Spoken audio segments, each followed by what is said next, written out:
सोचिए, अगर आज अचानक वो इंसान, वो सिस्टम या वो सहारा चला जाए जिस पर आपकी पूरी जिंदगी टिकी हुई है, तो क्या आप खड़े रह पाएंगे या फिर आपकी जिंदगी वहीं रुक जाएगी? नेपोलियन हिल कहते हैं, the most dangerous thing in life is dependence, क्योंकि जो इंसान दूसरों के सहारे जीना सीख लेता है वो खुद की ताकत भूल जाता है।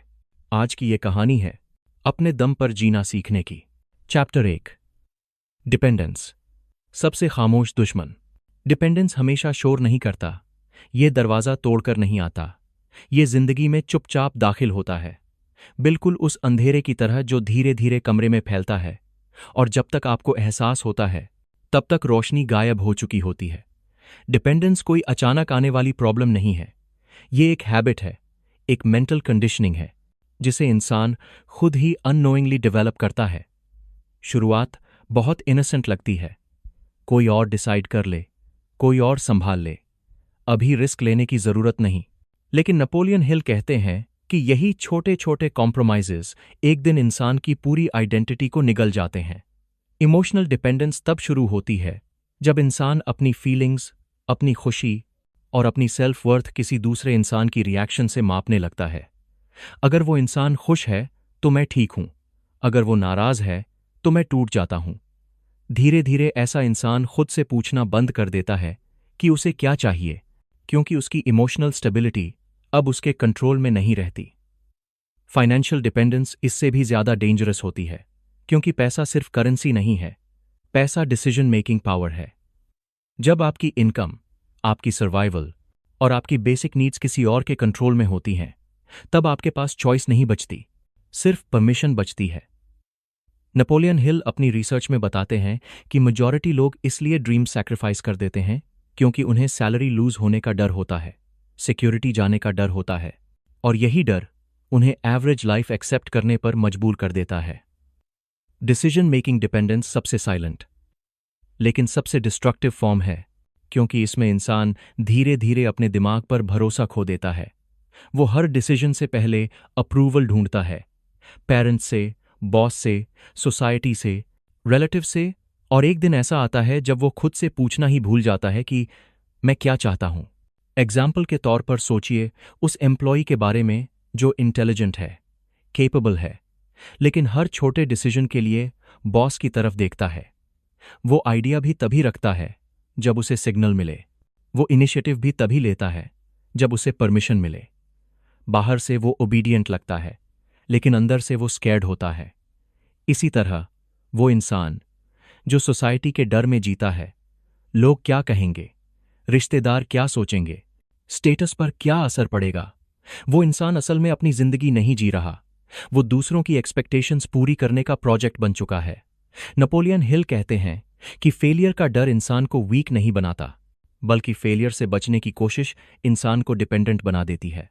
जब इंसान गिरने से डरता है तो वो चलना भी दूसरों के सहारे सीखता है, और फिर एक दिन उसे एहसास होता है कि वो अपने पैरों पर खड़ा होना ही भूल गया है। ऐसे लोग फिजिकली अलाइव होते हैं, सांस लेते हैं, काम पर जाते हैं, सोशलाइज करते हैं, लेकिन मेंटली एंस्लेव्ड होते हैं, क्योंकि उनका माइंड फ्री नहीं होता। उनका माइंड हमेशा कैलकुलेशन करता है, सेफ क्या है, एक्सेप्टेबल क्या है, अप्रूवल कहां से मिलेगा। नेपोलियन हिल इसे मेंटल स्लेवरी कहते हैं, जहां चेन्स दिखाई नहीं देती लेकिन इंसान फिर भी आजाद नहीं होता। सबसे दुखद बात यह है कि डिपेंडेंस अक्सर कंफर्ट के डिस्गाइज में आती है। स्टेबिलिटी, सिक्योरिटी, रूटीन, ये सब वर्ड सुनने में अच्छे लगते हैं, लेकिन अगर इनकी कीमत आपकी इंडिपेंडेंस है तो ये कंफर्ट नहीं, स्लो पॉइजन है।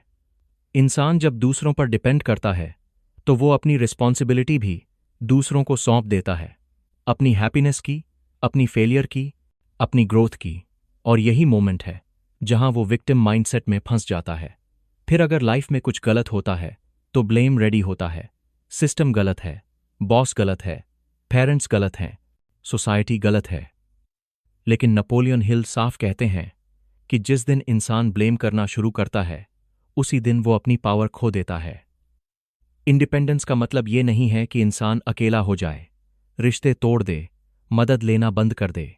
इंडिपेंडेंस का असली मतलब है कि इंसान का इनर कंट्रोल उसके अपने हाथ में हो। आप एडवाइस ले सकते हैं, लेकिन डिसीजन आपका हो। आप सपोर्ट ले सकते हैं, लेकिन डायरेक्शन आपकी हो। आप गिर सकते हैं, लेकिन उठने की जिम्मेदारी आपकी हो। नेपोलियन हिल मानते हैं कि सेल्फ ट्रस्ट वो फाउंडेशन है जिस पर सारी सक्सेस खड़ी होती है, और सेल्फ ट्रस्ट वहीं मर जाता है जहां डिपेंडेंस जिंदा रहती है। जब इंसान खुद पर भरोसा नहीं करता तो वो दूसरों की ओपिनियंस को सच मानने लगता है, और फिर वो अपनी पोटेंशियल से नहीं, अपनी परमिशन से जीने लगता है। धीरे धीरे उसकी थिंकिंग श्रिंक होने लगती है, रिस्क लेने की कैपेसिटी खत्म होने लगती है, और इमेजिनेशन सेफ बाउंड्रीज के अंदर कैद हो जाती है। यही कारण है कि दुनिया में ज्यादातर लोग एक्स्ट्रा ऑर्डिनरी ड्रीम्स देखने के बाद भी ऑर्डिनरी लाइफ जीते हैं, क्योंकि उन्होंने अपने सपनों की चाबी दूसरों के हाथ में दे दी होती है। नेपोलियन हिल का साफ मैसेज है, इंडिपेंडेंस कोई गिफ्ट नहीं है जो कोई आपको दे देगा। ये एक डिसिप्लिन है जिसे आपको रोज प्रैक्टिस करना पड़ता है, अपनी सोच में, अपने डिसीजंस में और अपनी रिस्पॉन्सिबिलिटी में। जब तक इंसान ये नहीं सीखता कि वो खुद अपनी जिंदगी का केयरटेकर है, तब तक वो कितनी भी एजुकेशन, कितनी भी स्किल्स, कितनी भी अपॉर्चुनिटीज क्यों न पाले, वो अंदर से वीक ही रहेगा। डिपेंडेंस का सबसे बड़ा नुकसान ये नहीं है कि आप फेल हो जाते हैं, बल्कि ये है कि आप कोशिश करना बंद कर देते हैं। और जिस दिन इंसान कोशिश करना छोड़ देता है, उसी दिन उसकी ग्रोथ रुक जाती है। इंडिपेंडेंस का रास्ता अनकंफर्टेबल होता है, क्योंकि इसमें रिस्क है, अनसर्टेनिटी है, अकेले फैसले लेने का डर है, लेकिन यही डिस्कम्फर्ट इंसान को मेंटली स्ट्रांग बनाता है। नेपोलियन हिल कहते हैं, जो इंसान अपने दम पर सोचने की हिम्मत कर लेता है, वही अपने दम पर जीने की ताकत भी डेवलप कर लेता है। Chapter 2, self belief. जब इंसान खुद का सहारा बनता है, सेल्फ बिलीफ कोई अचानक मिलने वाली फीलिंग नहीं है, कोई मोटिवेशनल कोट पढ़कर आने वाला एक्साइटमेंट नहीं है, बल्कि ये एक ऐसा मेंटल डिसिप्लिन है जिसे इंसान रोज अपने अंदर डेवलप करता है, अक्सर तब जब बाहर से कोई सहारा नहीं बचता। नेपोलियन हिल कहते हैं कि दुनिया का हर बड़ा चेंज पहले इंसान के माइंड में शुरू होता है, और अगर इंसान का माइंड खुद पर भरोसा नहीं करता तो उसकी सारी स्किल्स, सारी एजुकेशन और सारी अपॉर्चुनिटीज बेकार हो जाती हैं। If you don't believe in yourself, the world has no reason to believe in you. ये लाइन सिर्फ एक कोट नहीं है, ये एक यूनिवर्सल लॉ की तरह काम करती है, क्योंकि दुनिया हमेशा उसी इंसान को फॉलो करती है जो खुद को फॉलो करना जानता है। सेल्फ बिलीफ का मतलब ये नहीं है कि आपको कभी डर नहीं लगेगा, बल्कि इसका मतलब ये है कि डर के बावजूद आप खुद से ये कहने की हिम्मत रखते हैं कि मैं संभाल लूंगा। नेपोलियन हिल की सेल्फ कॉन्फिडेंस फॉर्मूला इसी प्रिंसिपल पर बेस्ड है कि इंसान को सबसे पहले अपने सबकॉन्शियस माइंड को ट्रेन करना पड़ता है, क्योंकि बाहरी दुनिया में जो भी रिजल्ट्स दिखाई देते हैं वो अंदर चल रही बिलीव्स का रिफ्लेक्शन होते हैं। जब इंसान खुद पर डाउट करता है तो वो अननोइंगली अपनी लिमिटेशंस खुद क्रिएट करता है। वो कोशिश से पहले ही हार मान लेता है, वो रिस्क लेने से पहले ही फेलियर इमेजिन कर लेता है, और धीरे धीरे उसका माइंड सेफ्टी जोन में कैद हो जाता है। इसके उलट सेल्फ बिलीफ वाला इंसान ये नहीं सोचता कि वो कभी गिरेगा नहीं, बल्कि वो ये जानता है कि अगर गिरा भी तो उठने की कैपेसिटी उसके अंदर है। थॉमस एडिसन इसका सबसे पावरफुल एग्जाम्पल है। हजारों फेलियर्स के बाद भी उन्होंने एक्सपेरिमेंट बंद नहीं किया, क्योंकि उनका बिलीफ आउटकम पर नहीं, प्रोसेस पर था। उन्होंने फेलियर को पर्सनल इंसल्ट नहीं माना, बल्कि फीडबैक माना, और यही फर्क होता है सेल्फ बिलीफ और ईगो के बीच। ईगो कहता है मैं कभी गलत नहीं हो सकता, जबकि सेल्फ बिलीफ कहता है मैं सीख सकता हूं। नेपोलियन हिल मानते थे कि ज्यादातर लोग इसलिए सफल नहीं होते क्योंकि वो अपनी थिंकिंग दूसरों की राय से बोरो करते हैं। सोसाइटी, रिलेटिव्स, टीचर्स और पास्ट फेलियर्स, ये सब मिलकर इंसान के अंदर एक नैरेटिव बना देते हैं कि वो कितना कर सकता है और कितना नहीं। और दुर्भाग्य की बात यह है कि इंसान धीरे धीरे उसी नैरेटिव को सच मानने लगता है।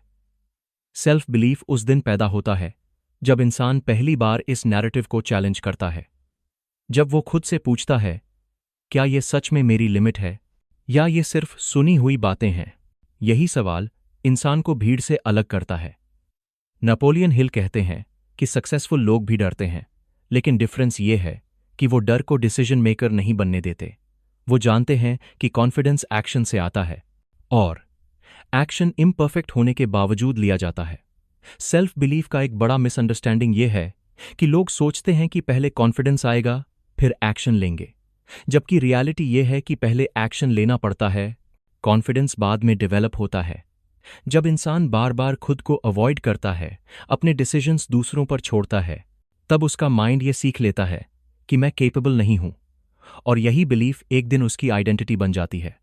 इसके उलट, जब इंसान रोज छोटे छोटे डिसीजंस खुद लेना शुरू करता है, चाहे वो अनकंफर्टेबल ही क्यों ना हो, तब उसका सबकॉन्शियस धीरे धीरे एक्सेप्ट करने लगता है कि मैं संभाल सकता हूं। इसीलिए Napoleon Hill daily auto suggestion पर इतना जोर देते थे। रोज खुद से एक सिंपल सेंटेंस बोलना, I am capable of handling my life. सुनने में छोटा लगता है, लेकिन इसका इम्पैक्ट गहरा होता है, क्योंकि वर्ड्स बार बार रिपीट होने पर बिलीफ बन जाते हैं, और बिलीफ बिहेवियर बन जाता है। सेल्फ बिलीफ का असली टेस्ट तब आता है जब बाहर से कोई वैलिडेशन नहीं मिलता, जब आपकी मेहनत दिख नहीं रही होती, जब रिजल्ट्स देर से आते हैं, जब लोग डाउट करते हैं। तब इंसान या तो खुद पर भरोसा छोड़ देता है या फिर और मजबूती से खुद का सहारा बनता है। नेपोलियन हिल कहते हैं कि दुनिया पहले डाउट करती है, फिर ऑब्जर्व करती है, और आखिर में फॉलो करती है। लेकिन अगर इंसान डाउट के स्टेज में ही रुक जाए तो वो कभी ऑब्जर्व होने तक पहुंचता ही नहीं। डिसीजंस लेते समय लोग क्या कहेंगे, ये सवाल इंसान को मेंटली छोटा बना देता है, क्योंकि ये सवाल फ्यूचर से नहीं, फियर से आता है। इसके बजाय अगर इंसान ये पूछे कि फ्यूचर मी क्या रिस्पेक्ट करेगा, तो डिसीजन का क्वालिटी बदल जाता है। फ्यूचर यू हमेशा उस इंसान को रिस्पेक्ट करता है जिसने डर के बावजूद ऑनेस्ट कोशिश की, जिसने कंफर्ट के बजाय ग्रोथ चुनी, और जिसने खुद पर भरोसा रखा, भले ही रास्ता साफ न दिख रहा हो। सेल्फ बिलीफ का मतलब ब्लाइंड ऑप्टिमिज्म नहीं है, ये रियलिस्टिक करेज है। ये मान लेना कि रास्ता मुश्किल होगा, लेकिन खुद पर भरोसा रखना कि आप सीखते हुए आगे बढ़ सकते हैं। नेपोलियन हिल के अनुसार सेल्फ बिलीफ के बिना इंसान सिर्फ सर्कमस्टेंसेस का प्रोडक्ट बन जाता है, लेकिन सेल्फ बिलीफ के साथ वही इंसान सर्कमस्टेंसेस का क्रिएटर बन सकता है। जब इंसान खुद को केपेबल मानना शुरू करता है, तब वो प्रॉब्लम्स को एंड नहीं और चैलेंज की तरह देखता है। तब फेलियर उसकी पहचान नहीं बनता, बल्कि ट्रेनिंग बन जाता है। तब कंपैरिजन धीरे धीरे खत्म होने लगता है, क्योंकि इंसान दूसरों की जर्नी से नहीं, अपनी ग्रोथ से कंपीट करता है। सेल्फ बिलीफ इंसान को अकेला नहीं बनाता, बल्कि इंटरनली स्ट्रांग बनाता है, ताकि वो सपोर्ट के साथ भी खड़ा रहे और सपोर्ट के बिना भी टूटे नहीं। नेपोलियन हिल का साफ मैसेज था, दुनिया आपको उतना ही क्रेडिट देगी जितना क्रेडिट आप खुद को देते हैं। और जिस दिन इंसान सच में खुद का सहारा बन जाता है, उस दिन वो अकेला नहीं होता, वो आजाद होता है। चैप्टर 3, रिस्पॉन्सिबिलिटी, विक्टिम से लीडर बनने की जर्नी। रिस्पॉन्सिबिलिटी वो टर्निंग पॉइंट है जहां से इंसान की जिंदगी दो रास्तों में बंट जाती है।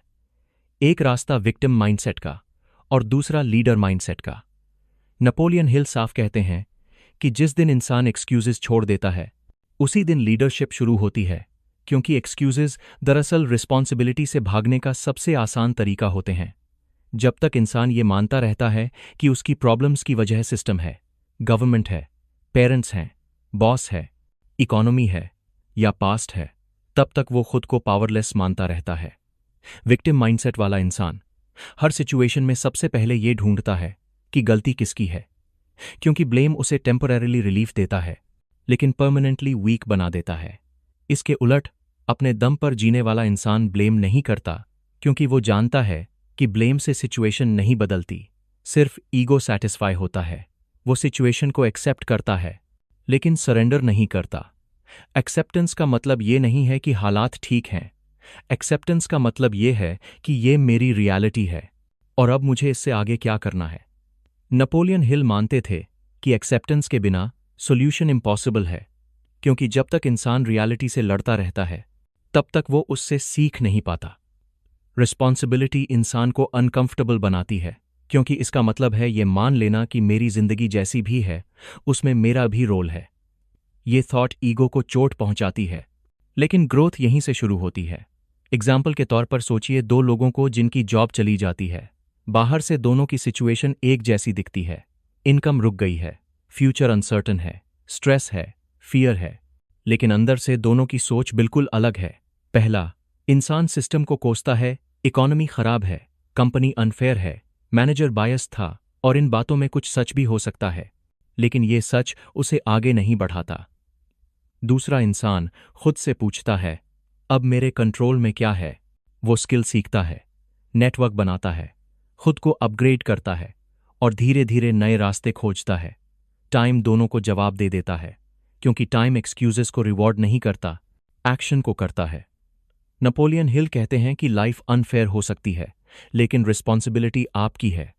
ये हार्ड ट्रूथ सुनने में हार्श लगता है, लेकिन यही ट्रूथ इंसान को पावरलेस से पावरफुल बनाता है। जब इंसान ये एक्सेप्ट कर लेता है कि वो अपनी जिंदगी का केयरटेकर खुद है, तब वो विक्टिम नहीं रहता, वो लर्नर बन जाता है। विक्टिम पूछता है, मेरे साथ ही ऐसा क्यों? लीडर पूछता है, अब इससे मैं क्या सीख सकता हूं? विक्टिम पास्ट में फंसा रहता है, लीडर फ्यूचर क्रिएट करता है। रिस्पॉन्सिबिलिटी का मतलब ये नहीं है कि इंसान कभी कंप्लेन नहीं करेगा, बल्कि इसका मतलब ये है कि कंप्लेन के बाद भी वो एक्शन लेगा। नेपोलियन हिल के अनुसार एक्सक्यूजेज इंसान को मेंटली लेजी बना देते हैं, क्योंकि एक्सक्यूजेज सोचने में आसान होते हैं, सॉल्यूशन ढूंढने में मेहनत लगती है। जब इंसान बार बार कहता है मेरी गलती नहीं थी, तो उसका सबकॉन्शियस ये सीख लेता है कि मेरे पास कंट्रोल नहीं है। और जिस दिन इंसान खुद को कंट्रोल से अलग कर लेता है, उसी दिन उसकी लीडरशिप मर जाती है। लाइफस्टाइल में रिस्पॉन्सिबिलिटी डेवलप करने का सबसे प्रैक्टिकल तरीका यही है कि हर प्रॉब्लम के साथ खुद से एक सिंपल सवाल पूछा जाए, आई कैन कंट्रोल व्हाट? क्योंकि हर सिचुएशन में कुछ न कुछ ऐसा होता है जो आपके कंट्रोल में होता है, चाहे वो आपकी रिएक्शन हो, आपकी एफर्ट हो या आपकी लर्निंग हो। जब इंसान इस सवाल को हैबिट बना लेता है, तब उसकी सोच धीरे धीरे शिफ्ट होने लगती है। वो दूसरों के बिहेवियर पर नहीं, अपने एक्शंस पर फोकस करने लगता है। रिस्पॉन्सिबिलिटी इंसान को हैवी लगती है, क्योंकि इसमें ब्लेम शेयर नहीं होता, लेकिन यही वेट इंसान को स्ट्रांग बनाता है। नेपोलियन हिल मानते थे कि लीडर्स पैदा नहीं होते, लीडर्स रिस्पॉन्सिबिलिटी एक्सेप्ट करने से बनते हैं। जिस इंसान ने अपनी फेलियर की रिस्पॉन्सिबिलिटी ली, वही इंसान सक्सेस की रिस्पॉन्सिबिलिटी भी उठा सकता है। रिस्पॉन्सिबिलिटी इंसान को रियलिस्टिक बनाती है। वो फैंटेसी में नहीं जीता, वो ये नहीं सोचता कि कोई आएगा और उसकी जिंदगी ठीक कर देगा। वो जानता है कि रेस्क्यू नहीं आएगा, और यही रियलाइजेशन उसे एक्शन लेने पर मजबूर करती है। जब इंसान एक्सक्यूजेस छोड़ देता है, तब उसके पास एनर्जी बचती है, वही एनर्जी जो पहले ब्लेम, कंप्लेन और सेल्फ पिटी में वेस्ट हो रही थी। अब वही एनर्जी स्किल्स सीखने में लगती है, डिसिप्लिन बनाने में लगती है और लॉन्ग टर्म थिंकिंग में लगती है। रिस्पॉन्सिबिलिटी इंसान को ओवरनाइट सक्सेसफुल नहीं बनाती, लेकिन ये उसे डेली बेटर बनाती है। धीरे धीरे उसके डिसीजंस मैच्योर होते हैं, रिएक्शंस कंट्रोल होते हैं और विजन क्लियर होता है। विक्टिम माइंडसेट इंस्टेंट कंफर्ट देता है, leader mindset long term respect देता है। फ्यूचर में इंसान उसी वर्जन को रिस्पेक्ट करता है जिसने कहा, हालात मुश्किल थे, लेकिन मैंने रिस्पॉन्सिबिलिटी ली। नेपोलियन हिल का साफ मैसेज यही है कि जब तक इंसान अपनी जिंदगी की कमांड खुद नहीं संभालता, तब तक वो सिर्फ पैसेंजर रहता है, ड्राइवर नहीं। और जिस दिन इंसान ड्राइवर बन जाता है, उसी दिन उसकी जर्नी सच में शुरू होती है। चैप्टर 4, सेल्फ रिलायंस, असली आज़ादी की पहचान। सेल्फ रिलायंस का मतलब सिर्फ अकेले रहना या किसी की मदद ना लेना नहीं है, बल्कि असली आज़ादी का मतलब है मानसिक, इमोशनल और प्रैक्टिकल रूप से खुद पर भरोसा करना, खुद की जिंदगी के कैप्टन बनना और अपने फैसलों की जिम्मेदारी लेना। नेपोलियन हिल के हिसाब से सेल्फ रिलायंस और फ्रीडम आपस में डायरेक्टली कनेक्टेड हैं। जितना आप अपने आप पर निर्भर होंगे, उतनी ही आज़ादी आपको मिलेगी, और जितना आप दूसरों की अप्रूवल, सोसाइटी की एक्सपेक्टेशंस या अपने डर पर डिपेंड रहेंगे, उतना ही आपका माइंड और स्पिरिट बंदिशों में रहेगा। सेल्फ रिलायंस मतलब फियर से फ्रीडम, अप्रूवल से फ्रीडम और इमोशनल वीकनेस से फ्रीडम। फियर से फ्रीडम का मतलब है कि आप मुश्किलों, अनसर्टेनिटी या फेलियर से डरते हुए भी एक्शन लेने की कैपेसिटी डेवलप करते हैं। अप्रूवल से फ्रीडम मतलब है कि आप अब दूसरों की राय या जजमेंट पर अपनी हैप्पीनेस, डिसीजंस या आइडेंटिटी नहीं रखते। इमोशनल वीकनेस से फ्रीडम मतलब है कि आप अब अपनी इमोशनल स्टेट को दूसरों की मूड, वर्ड्स या बिहेवियर से कंट्रोल नहीं होने देते। सेल्फ रिलायंट इंसान परफेक्ट नहीं होता, वो मिस्टेक्स करता है, गिरता है और कभी कभी असफल होता है, लेकिन जो फर्क पड़ता है वह ये है कि वो गिरने के बाद किसी को दोष नहीं देता, उसका फोकस ब्लेम करने में नहीं, सॉल्यूशन और आगे बढ़ने में होता है। सक्सेसफुल एंटरप्रेन्योर्स का यही पैटर्न है, वो फेलियर्स को फाइनल वर्डिक्ट नहीं मानते, बल्कि फीडबैक के रूप में लेते हैं। जब कोई प्रोजेक्ट फेल होता है, कोई इन्वेस्टमेंट लॉस होता है या कोई आइडिया काम नहीं करता, तो वे इसे पर्सनल डिफीट नहीं मानते, बल्कि लर्न और इम्प्रूव करने का अवसर मानते हैं। यही माइंडसेट उन्हें कंटिन्यूअसली ग्रो करने और इनोवेट करने में सक्षम बनाता है। सेल्फ रिलायंस डेवलप करने के लिए डेली लाइफ में भी हैबिट्स बनाना जरूरी है। पहला, फाइनेंशियल लिटरेसी सीखना, क्योंकि जब तक इंसान अपनी इनकम, इन्वेस्टमेंट और एक्सपेंसेस पर कंट्रोल नहीं रखता, तब तक उसका इंडिपेंडेंस पार्शियल ही होता है। Financial independence directly self reliance को फ्यूल करती है, क्योंकि पैसा सिर्फ सर्वाइवल का माध्यम नहीं, डिसीजन मेकिंग और फ्रीडम का भी टूल है। दूसरा, हेल्थ को प्रायोरिटी देना, स्ट्रेस, स्लीप, न्यूट्रिशन और डिसिप्लिन को मैनेज करना सेल्फ रिलायंस का इंटेग्रल पार्ट है। अगर बॉडी और माइंड वीक होंगे तो मेंटल स्ट्रेंथ और डिसीजन मेकिंग एबिलिटी भी कॉम्प्रोमाइज्ड रहेगी। तीसरा, डिसीजन लेने की हैबिट डेवलप करना, छोटी छोटी चॉइसेस से लेकर बड़ी डिसीजंस तक। जब इंसान खुद एनालाइज करता है, इवैल्यूएट करता है और चूज करता है, तब उसके अंदर सेल्फ ट्रस्ट बिल्ड होता है। ये हैबिट धीरे धीरे सबकॉन्शियस माइंड में इम्प्लांट हो जाती है और इंसान इंस्टिंक्टिवली कॉन्फिडेंट और इंडिपेंडेंट बनने लगता है। नेपोलियन हिल कहते हैं कि जो इंसान अपने फैसले खुद लेता है, वही अपनी डेस्टिनी खुद लिखता है। सेल्फ रिलायंस सिर्फ सर्वाइवल के लिए नहीं है, बल्कि थ्राइविंग के लिए है। असली आज़ादी वही है जहां इंसान अपने फियर्स, इनसिक्योरिटीज और एक्सटर्नल प्रेशर से मुक्त होकर अपने पर्पस और विजन की तरफ कॉन्फिडेंटली बढ़ता है। सेल्फ रिलायंट इंसान किसी सिचुएशन में परफेक्ट नहीं होता, लेकिन मेंटली अनशेकेबल होता है। उसके लिए फेलियर लर्निंग का हिस्सा है, स्ट्रगल ग्रोथ का हिस्सा है और क्रिटिसिज्म गाइड का हिस्सा है। वो जानता है कि एक्सटर्नल वर्ल्ड अनप्रिडिक्टेबल है, लेकिन इंटरनल वर्ल्ड कंट्रोलेबल है। यही माइंडसेट उसे दूसरों के डिपेंडेंसी ट्रैप्स में फंसने से बचाता है और लीडरशिप क्वालिटीज नेचुरली नर्चर करता है। डेली प्रैक्टिस के जरिए इस माइंडसेट को मजबूत किया जा सकता है, चाहे फाइनेंशियल नॉलेज हो, हेल्थ मैनेजमेंट हो या डिसीजन मेकिंग स्किल्स। ये सभी टूल्स इंसान को एम्पावर्ड बनाते हैं। सेल्फ रिलायंस का अल्टीमेट रिवॉर्ड साइकोलॉजिकल और प्रैक्टिकल फ्रीडम है, जिससे इंसान सिर्फ सर्वाइव नहीं करता, बल्कि अपनी जिंदगी एक्टिवली डिजाइन करता है। जो इंसान अपने अंदर सेल्फ रिलायंस पैदा करता है, वो अपने सर्कमस्टेंसेस का स्लेव नहीं, बल्कि अपनी ग्रोथ, लर्निंग और हैप्पीनेस का मास्टर बन जाता है। नेपोलियन हिल का यही कोर प्रिंसिपल है, आत्मनिर्भर बनो, खुद पर भरोसा करो और फिर तुम्हारी डेस्टिनी तुम्हारे हाथ में होगी। कोई और इसे डिक्टेट नहीं कर सकता। और याद रखिए, अपने दम पर जीना कोई आसान रास्ता नहीं है, लेकिन यही रास्ता आपको सच में आज़ादी और आत्मसम्मान देता है। जब आप खुद पर भरोसा करना सीखते हैं, रिस्पॉन्सिबिलिटी उठाना सीखते हैं और अपनी डिसीजंस के लिए अकाउंटेबल बनते हैं, तो कोई भी चुनौती आपको रोक नहीं सकती। तो आज ही शुरुआत कीजिए। खुद से पूछिए, मैं अपनी जिंदगी की जिम्मेदारी किस हद तक ले रहा हूं? और हर दिन एक छोटा कदम उठाइए अपने सेल्फ रिलायंस, सेल्फ बिलीफ और इंडिपेंडेंस की तरफ। क्योंकि जो इंसान अपने फैसले खुद लेता है, वही अपनी डेस्टिनी लिखता है। अगर आपको ये वीडियो पसंद आया तो इसे शेयर कीजिए, लाइक कीजिए और अपने दोस्तों के साथ ये लेसन बांटिए, ताकि और लोग भी अपने दम पर जीना सीखें। और हाँ, कमेंट में लिखिए, मैं अपने दम पर आज क्या करूंगा, क्योंकि एक्शन ही बदलाव की शुरुआत है।